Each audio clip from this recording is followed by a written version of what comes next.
Profound words indeed, and ones that would stand me in good stead for the next stage of my journey.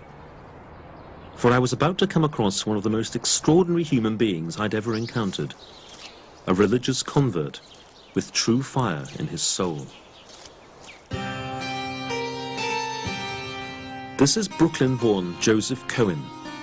5 years ago, Joseph left his Jewish family in the USA to set up home with his wife in a settlement near the occupied Gaza Strip.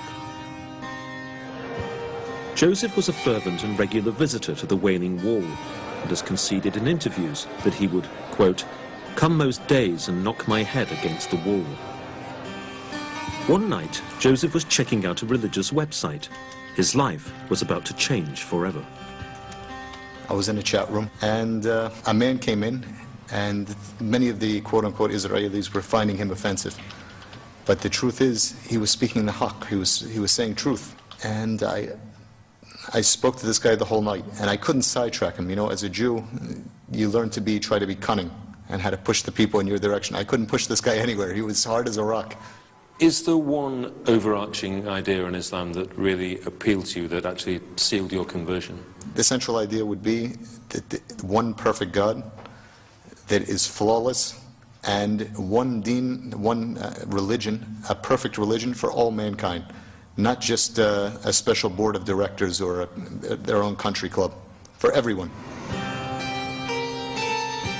He moved to live in Palestinian East Jerusalem, the start of a dramatic transformation.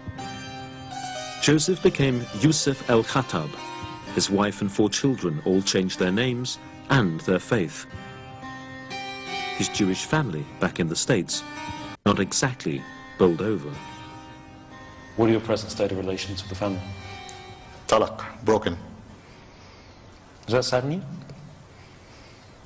Well, Islam forbids me to lie. I'll be honest with you. You might say I'm cold, but actually no. I grew up like a lock and key child, so it's not like a close-knit family. And yeah, I basically Jewish tended from families, Jewish culture, Brooklyn. You only get one set of parents. It's true, but we were never extremely close. I was basically taking care of myself. My mother worked, my father was gone during the day. And we weren't that close from the beginning. What do you have in faith now that you didn't have before as a Jew? I have true belief. Why should I take anything you say seriously? I mean, you converted to a new faith on the internet. Who's to say that in 2 years' time you won't be a Roman Catholic like me and we'll both be going off to the Vatican to see the Pope?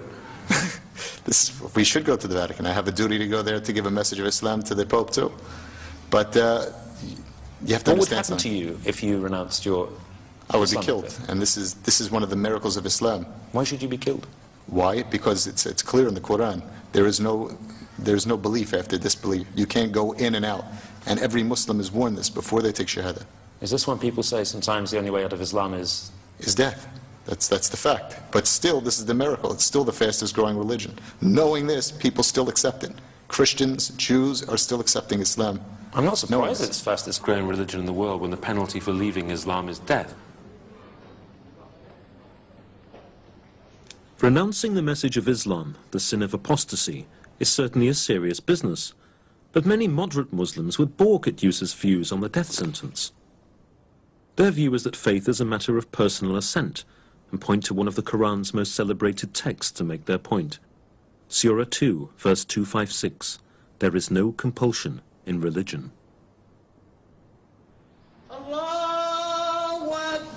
Still, Yusuf's take on apostasy was the first inkling to me that his understanding of Islam was not exactly of the cuddly variety. Just before I'd met Yusuf came chilling news. A cafe bombing in Haifa had killed 22 people, a number of whom were Arab Israelis. In the aftermath, it emerged that the bomber had been a young woman from the West Bank town of Jenin, and it made me wonder what Yusuf would make of it. I'm very proud of my sister, what she did last week. And inshallah, we have thousands more that are willing to do the same. Your sister was the suicide bomber? My sister in Islam, my sister in faith. And this is the biggest sacrifice that she gave. I mean, I've studied the Quran, I've looked at the hadith, the sayings of Muhammad, and it seems pretty clear to me that women and children are declared as innocent. Isn't restraint more important?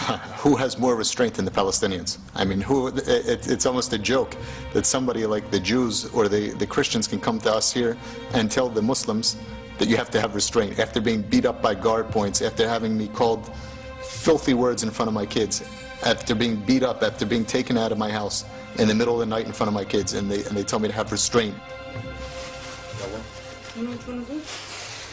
Yusuf is blessed with 4 well-behaved and talented kids. I raised again the subject of the Haifa bombing that had resulted in the deaths of several young children. Surely, as a father, that would induce some serious second thoughts. But his answer was the most chilling yet. This is really the best blessing for them, because a child that dies before 10 years old goes to Jannah. They're in paradise. It's a blessing to get killed on a bus? Allah guides who He wants to Islam. It says very clearly in the Quran that if a Muslim kills another Muslim, that he will not see God, and that in fact he will be condemned to eternal, well, hellfire. Surely that puts him in a very difficult position in terms of justifying what he's done. That's true, but it's intention. Nobody has the intention to go out and kill Muslims. And that Muslim Just is a use your shaheed. common sense. Who's going to be on that bus? No. And the common sense is it's going to be mostly Jews. That's common sense. Common sense to any Muslim here is that we don't go on buses. We don't go on Egged buses. Except the few that do, the exception.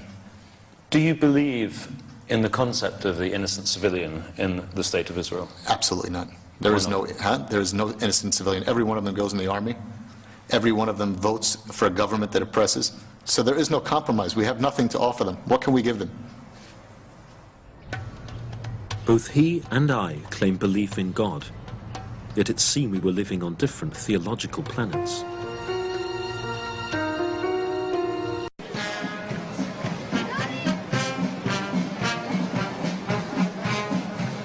The Jerusalem March, an annual celebration of Israel's holiest city, and a chance for me to catch up and quiz Yusuf Qatar just a little further.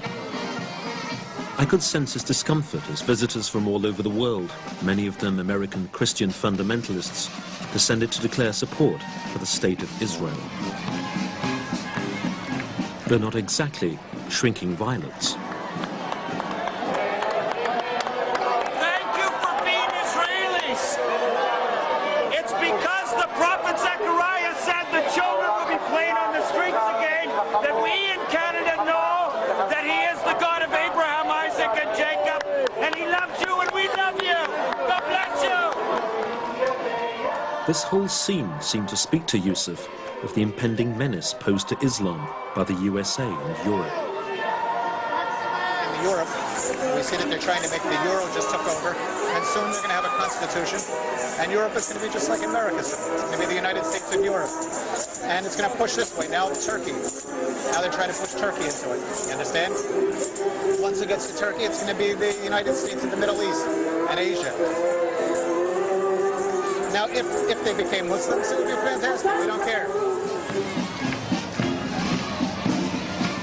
These views might suggest a chronic insecurity, but the perceptions are real.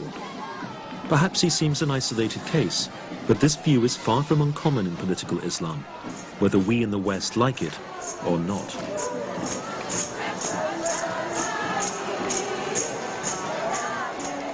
On a final meeting with Yusuf, I wanted to put a couple of direct questions to him about his decision to turn his back on his family and his faith.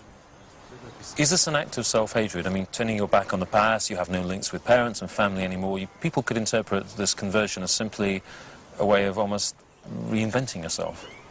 Well, I think of it just the opposite way. We believe that every person is born into pure monotheism. Only our rabbis, our priests, our parents, or whoever it is, corrupted our ideas, our school teachers. So I just returned back to the straight path after learning Judaism and being in their schools and learning their books, the filthy Judaism. You can't. Why use that term? I mean, that's offensive, isn't it, to people? I'm not trying to be offensive, but that's the fact. Meeting you has confused me. I admire your devotion. I admire the energy you put into your religion. But I am repelled by some of the things about children under 10 dying and going straight to heaven. Is it not the case that you crave this kind of certainty because of the psychological difficulties of your past, your upbringing? No, not at all. I don't hate the Jews because of, you know, they're Jews. I'm not a white supremacist. I hate them. I hate their religion, I should say.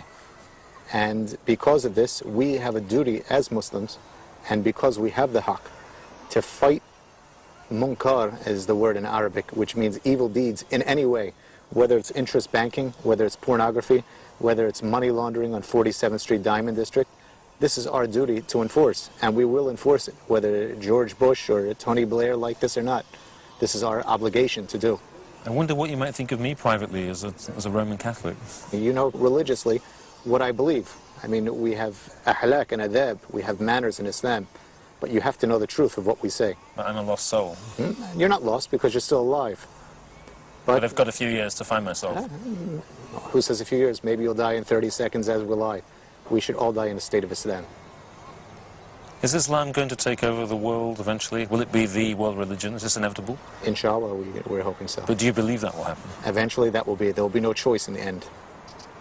How will that happen? By da'wah, by, how do you say? By Islamic propagation or the rifle. It's going to be either way, but it's going to happen. You sure? 100%.